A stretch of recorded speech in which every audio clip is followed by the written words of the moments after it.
Hi Ron, எல்லோரும் நல்லா இருக்கீங்களா? லீவெல்லாம் என்ஜாய் பண்ணிட்டுருக்கீங்கன்னு நினைக்கிறேன்.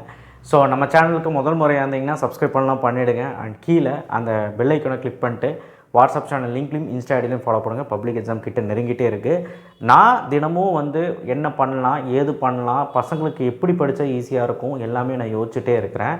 உங்களுக்கு இம்பார்ட்டன்ட் கொஷின்ஸ் போடுறதும் சரி, அது போட்டால் மார்க் வருமா வராதா இப்படிலாம் சிந்திச்சிட்ருக்கேன். நீங்கள் டெய்லியும் படிக்கிறீங்களா அப்படின்னு உங்கள்கிட்ட கேட்டால் எவ்வளோ பேர் படிக்கிறீங்கன்னு சொல்லுங்கள். கீழே கமெண்ட் பாக்ஸில் தயவு செய்து கமெண்ட் பண்ணிகிட்டே இருங்க. நீங்கள் படிக்கிறீங்களா இல்லையா, நான் பார்த்துட்டு தான் இருக்கிறேன். நீங்கள் படிக்கலைன்னா படிக்கலைன்னு போடுங்க, படிச்சுட்ருக்கீங்கன்னா படிச்சுட்ருக்கீங்கன்னு போடுங்க, எவ்வளோ நேரம் படிக்கிறீங்கன்னு போடுங்க. சரிங்களா? மறக்காமல் கமெண்ட் பாக்ஸில் போடணும், நான் பார்ப்பேன். ஓகேவா? அண்ட் பப்ளிக் எக்ஸாம் 2025 நான் ஷார்ட் அண்ட் ஸ்வீட்டாக முடிச்சிடறேன். கொஸ்டின் பேப்பர் டஃப்பாக கஷ்டமாக இருக்குமா அப்படின்னு சொல்லிட்டு மெயினாக யாரை நினைக்கிறாங்க? 12th and 10th standard. 11th majority people கவலையப்படுறதில்ல, பாஸ் பண்ணால் போதும்னு நினைக்கிறது.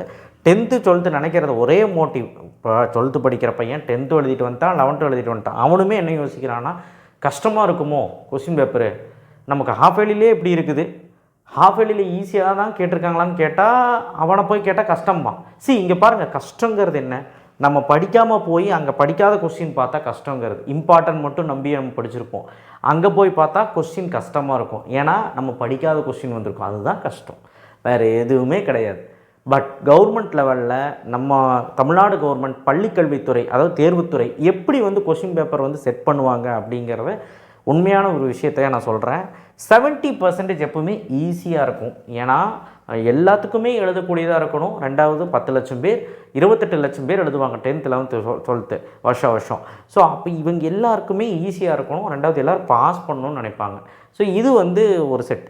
ஸோ 20% மாட்ரேட்னால் ஒன்றும் இல்லை, இது வரைக்கும் கேட்ட கேள்விகளில் ஏதாவது கேட்காமல் இருக்கலாம், ஆனால் புக்கில் இருக்கிறதான், புக் பேக்கில் இருக்கலாம், புக்கினில் இருக்கலாம். பட் ஆனால் உங்களுக்கு ஹாஃப் இயர்லி இந்த கோட்டையிலலாம் கேட்டிருப்பாங்க. பட் ஆனால் பப்ளிக் லெவலில் கேட்டிருக்க வாய்ப்பு இல்லை. அந்த மாதிரி கொஷின்ஸ் மாட்ரேட். ஆனால் 10% பார்த்திங்கன்னா 1 மார்க் ட்விஸ்ட் வைக்கிறது, ஒரே ஒரு கம்பல்சரி ஏதாவது ட்விஸ்ட் வைக்கிறது, இல்லை ஏதாவது ஒரு 5 மார்க் ட்விஸ்ட் வைக்கிறது, அந்த மாதிரி. இதுதான், இப்படி தான் கொஸ்டின் பேப்பரை செட் பண்ணுவாங்க. அவங்க மைண்ட் செட்டும் இப்படி தான் இருக்கும். ஏன்னா எல்லாமே ஈஸியாக கேட்டால் நல்லா இருக்காதுல்ல. அப்படி எல்லாமே ஈஸியாக கேட்பாங்களான்னு கேட்டால் கேட்பாங்க, வாய்ப்பு இருக்குது. அது சில டைம் ஒரே ஒரு சப்ஜெக்டில் நடக்கலாம், அவ்வளோதான். சரி, அப்படி பார்க்கும்போது 10th 11th 12th இந்த வருஷம் எப்படி இருக்கலாம், இதெல்லாம் எப்படிங்க சார் சொல்கிறீங்க அப்படின்னா, கடந்த 5 வருஷமாக கொஷின் பேப்பர் அனலைஸ் பண்ணி தான் சொல்கிறேன். ஸோ ஈஸியாக தான் கேட்க வாய்ப்பு இருக்குது. ஏன்னா தமிழில் பொறுத்த வரைக்கும் ரொம்ப ட்விஸ்ட் பண்ண வாய்ப்பில்லை. 1 மார்க் மட்டும் ட்விஸ்ட் பண்ணிக்கிறாங்க. 10th 12th அதிகமாக 1 மார்க் ட்விஸ்ட் பண்ணியிருக்காங்க. சரிங்களா? ஸோ அதனால் 1 மார்க் புக்கின், நூல்வெளி, நுழையும் முன் இதெல்லாம் அதிகமாக கான்சன்ட்ரேட் பண்ணி படிங்க. லெசனை புரிஞ்சுக்க ட்ரை பண்ணுங்கள். 1 மார்க் ஈஸியாக இருக்கும். மித்தபடி எல்லாமே கேட்குறது தான். அதே மாதிரி இங்கிலீஷும் ஈஸியாக தான் கேட்பாங்க. 1 மார்க்கில் அந்த 21 மார்க்ஸில் மேபி ஒரு 2 to 3 1 மார்க்ஸ் சிந்திக்கிற மாதிரி இருக்கும், அவ்வளோதான். கிராமர்லாம் ஈஸியாக தான் கேட்டிருக்காங்க. ஸோ மேக்ஸ் இதை பற்றி நான் பேசுகிறோம். 10th இந்த தடவை மாட்ரேட்டாக கேட்க வாய்ப்பு இருக்குது. மாட்ரேட்னா என்னென்னா 70% ஈஸி, அதாவது ரிப்பீட்டேஷன் ஆஃப் கொஸ்டின்ஸ் வரலாம். இப்போ ஸ்கொயர் ரூட்லேருந்து வேறு கொஸ்டின் கேட்டிருப்பாங்க, வேறு கொஸ்டின் கேட்கலாம். ஸோ எல்லாமே நமக்கு தெரிஞ்சதாக வரக்கூடியது. ரிப்பீட்டடாக இந்த ஏரியாவிலேருந்து கேட்பாங்கன்னு தெரியும்ல, அந்த ஏரியா ஆஃப் கொஸ்டின்ஸ் வருமானு கேட்டால் கட்டாயமாக வரும். ஆனால் ஒரு 20 மார்க்கு புதுசாக கேட்க வாய்ப்பு இருக்குது. புதுசானா உங்கள் புக்கில் இருக்கிறது தான். மீதி ஒரு 10% யூனிட் எக்ஸசைஸாக இருக்கலாம், இல்லை 1 மார்க்கில் ஒரு ட்விஸ்ட் வைக்கலாம், இல்லை கம்பல்சரியில் ஏதாவது ட்விஸ்ட் வைக்கலாம். ட்விஸ்ட்டுனா ஒன்றும் இல்லை, நீங்கள் ஓன் கொஸ்டின் யூனிட் எக்ஸசைஸாக கூட இல்லாமல் இருக்கலாம், அவங்களே ஓனாக கேட்கலாம். இந்த மாதிரிலாம் பண்ணுவாங்க. எனக்கு தெரிஞ்சு இந்த தடவை மாட்ரேட் ஆக்க தான் வாய்ப்பு இருக்குது. நான் பயப்படுத்துறதுக்கு சொல்ல, அதுக்குமே நம்ம ஸ்ட்ராட்டஜி மேக் பண்ணி படிச்சுக்கலாம். அடுத்தது 11th மேக்ஸ்ன்னு பார்த்தீங்கன்னா 90% ஈஸியாக தான் வரும். நீங்கள் கவலையப்பட தேவையில்லை. இம்பார்ட்டன்ட் கொஸ்டின் நம்பி போகலாமான்னு கேட்டால் போகலாம். இருந்தாலும் எக்ஸ்ட்ராவாக சாப்டர்ஸ் எல்லாம் நான் சொல்கிறேன், அதெல்லாம் ஃபுல் சாப்டர்ஸ் படித்து வச்சிட்டிங்க, ஃபுல்லாக படித்து வச்சிட்டிங்கன்னா தப்பிச்சிங்க. 12th ஸ்டாண்டர்ட் மேக்ஸை பொறுத்த வரைக்கும் கட் ஆஃப் சப்ஜெக்டில் கண்டிப்பாக இந்த தடவை மாட்ரேட் பண்ண தான் போகிறாங்க. மாட்ரேட்னா 80% ஈஸியாக தான் கேட்பாங்க, பயப்படாதீங்க. ஸோ அப்போ நமக்கு ஒரு 90 மார்க் எக்ஸாம் நடக்குதுன்னா 75 மார்க் பக்கம் ஈஸியாக தான் இருக்க போகுது. ஒரு 5 1 மார்க்கோ இல்லை 4 1 மார்க்கோ ட்விஸ்ட் பண்ண போகிறாங்க. அண்ட் கம்பல்சரியில் படிக்க போகிறாங்க. அப்போனா ஒன்றும் இல்லை, சிந்திச்சா எழுதிடலாம். ஒரே ஒரு 5 மார்க் மட்டும் மேபி க்ரியேட்டிவிட்டியாக இருக்கலாம். ஏன்னா ஒரு பப்ளிக்லையும் அப்படி தான் கேட்குறாங்க. போன வருஷம் மட்டும்தான் ஈஸியாக கேட்டாங்க. ஆனால் ஃபிசிக்ஸ் கெமிஸ்ட்ரியில் ஆப்படிச்சது எல்லாத்துக்குமே தெரிஞ்ச விஷயம். ஸோ அதனால் மேக்ஸில் இங்கே வந்து ஆப்படிக்க வாய்ப்பு இருக்குது. பட் ஆனால் பயப்படணும் அவசியம் இல்லை. நம்ம எழுதுறதுக்கான வாய்ப்புகள் இருக்குது. நம்ம ஒவ்வொரு சாப்டர்ஸுமே நல்லபடியாக படித்தோம்னா, சாப்டர்ஸை புரிஞ்சு படித்தோம்னா, என்னென்னு புரிஞ்சுக்கிட்டோம்னா எப்படி கேட்டாலுமே கொஸ்டின் பேப்பர் எழுதிடலாம். ஸோ மேக்ஸு இப்படி தான். சயின்ஸை பொறுத்த வரைக்கும் ஈஸியாக தான் வரப்போகுது. 10th ஒன்றுமே பயப்பட தேவையில்லை. அதனால் சரி 80% ஈஸினா 75 மார்க்குக்கு 60 மார்க்குக்கு மேலேயே ஈஸியாக தான் வரப்போகுது. மேபி 1 மார்க்கை கண்டிப்பாக ட்விஸ்ட் பண்ண வாய்ப்பே இல்லை. ஏதாவது ஒரு 1 மார்க் மேபி அதுவும் கேட்டதாக தான் இருக்கும். பட் க்ரியேட்டிவிட்டியாக இருக்கும்.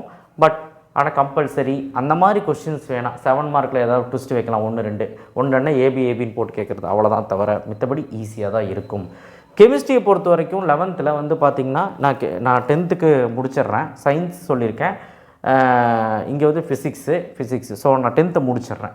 சோஷியலை பொறுத்த வரைக்கும் 90% ஃபுல் அண்ட் ஃபுல் ஈஸியாக தான் இருக்கும். 8 மார்க் மேபி ட்விஸ்ட் பண்ணலாம். 8 மார்க் புக்கின் வரலாம். மித்தபடி 5 மார்க் 2 மார்க் நீங்கள் படித்தா மட்டும்தான் சோஷியலில் வரும் மார்க்கு. சோஷியலில் அவன் வந்து அப்படியே புக் பேக் தான் கேட்பான். சயின்ஸ்லேயும் அப்படி தான். பட் ஆனால் ஒரு 10 மார்க் மேபி புக்கின் கேட்கலாம். பட் சோஷியல் அது கூட இல்லை. ஸோ அதனால தான் 90% ஈஸி. ஸோ அடுத்த 11th 12th ஃபிசிக்ஸ் எப்படி இருக்குன்னா டெட் ஈஸியாக இருக்க போகுது. 90% ஈஸினா ஈஸி தான். மேபி கம்பல்சரி நியூமெரிக்கல் ப்ராப்ளம் வரும். அது ஈஸியாக கஷ்டமாக கேட்டால் இது வரைக்கும் கேட்காத ப்ராப்ளமாக இருக்கலாம். ஆனால் கேட்ட ப்ராப்ளம்னா லக்கு தான். பட் மோஸ்ட்லி வந்து மோரோவர் 70க்கு 65 60 மார்க் ஈஸியாகவே எடுக்கிற மாதிரி தான் வரும். கெமிஸ்ட்ரியும் அப்படி தான். 11th ஈஸியாக தான் வரும் 90%. பட் 80% தான் ஈஸியாக வரும். 12th மாடரேட் பண்ணுறதுக்கான வாய்ப்புகள் இருக்குது. ஆனால் அந்தளவுக்கு மாடரேட் பண்ண மாட்டாங்க. உதாரணத்துக்கு ஒரே ஒரு கடைசி 5 மார்க் வந்து ஏதாவது ஒரு கம்பல்சரி ப்ராப்ளம் கேட்கலாம். 5 மார்க்கில் ஏதாவது ப்ராப்ளம் கேட்கலாம். 2 மார்க் 3 மார்க்கில் கம்பல்சரியில் ஏதாவது கேட்கலாம். அவ்வளோதான் தவிர புக் பேக் 1 மார்க்ஸ் எல்லாமே அப்படியே தான் வரும். 1 2 1 மார்க் ட்விஸ்ட் பண்ணுவாங்க. 5 மார்க் மட்டும் கடைசியாக ட்விஸ்ட் பண்ணுறதுக்கு வாய்ப்பு இருக்குது. ஏன்னா கடைசி 5 மார்க் எப்பவுமே ட்விஸ்ட் பண்ணிட்டு தான் இருக்கிறாங்க. அது நம்ம சொல்லி தான் ஆகணும். அடுத்தது கெமிஸ்ட்ரி பயாலஜி பொறுத்த வரைக்கும் டெட் ஈஸியாக தான் 11th கேட்பாங்க. ஏன்னா நம்ம பயாலஜி வாஸ்ட் சிலபஸ் அவங்களுக்கு தெரியும்.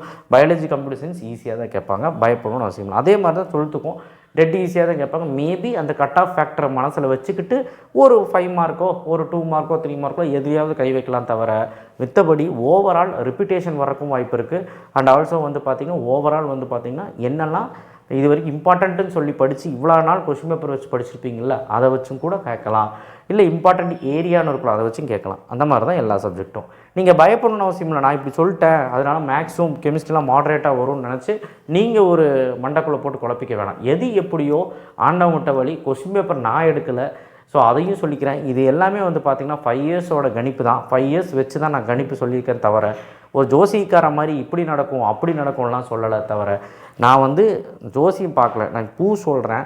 நான் சொல்லக்கூடிய விஷயம் கரெக்டாக இருக்குமான்னு கேட்டால் மேபி தான் இருக்கலாம். ஏன்னா உடனே விவேக் சார் சொல்லிட்டாரு அதனால் கஷ்டமாக வரும் அப்படிலாம் கிடையவே கிடையாது. போன வருஷம் மேக்ஸ் ஈஸியாக கேட்டாங்க. ஸோ அந்த ஒரு அடிப்படையில் மேபி ஒரு கட் ஆஃப் ஃபேக்டர்னு வரும்போது அந்த இடத்துல ஒரு சரிவு உண்டாக்க பண்ணலாம்.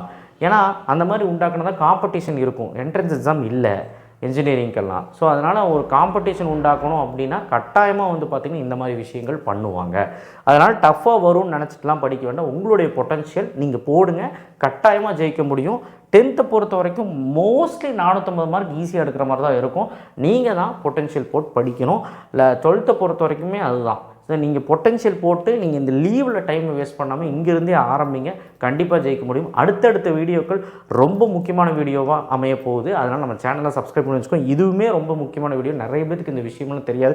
ஒரு ஸ்ட்ராட்டஜி இருந்தால் தான் ஒரு கொஸ்டின் பேப்பர் எப்படி கேட்பான ஒரு ஸ்ட்ராட்டஜி இருந்தால் தான் நம்மளால் வந்து கோத்ரூ பண்ண முடியும். எதுவுமே தெரியாமல் நம்ம வந்து உள்ளே போனோம்னு வைங்களேன் நுணுக்கமாக அடித்து மார்க் அடிக்கிறக்கு ஒன்றும் நம்ம ஒன்றும் என்ன சொல்கிறது அப்படியே வந்து 70 இப்போ கம்மியாக படித்து 70க்கு 70 எடுத்தவன் இருக்கான். அதே மாதிரி 90க்கு 90 எடுத்தவன் இருக்கான். அந்த மாதிரி நம்ம படித்து எழுதுணுங்க. அதுக்கு தான் நான் வந்து வழி உண்டாக்கிட்டு இருக்கேன். இந்த மாதிரி ஒவ்வொரு ஸ்ட்ராட்டஜி சொல்லிகிட்டு இருக்கேன். ஸோ நம்ம சேனலை சப்ஸ்கிரைப் பண்ணி வச்சுக்கோங்க. வாட்ஸ்அப் சேனல் லிங்க்கில் வந்து ஜாயின் பண்ணுங்கள். எல்லாத்துக்கும் ஷேர் பண்ணுவோம். தேங்க்யூ.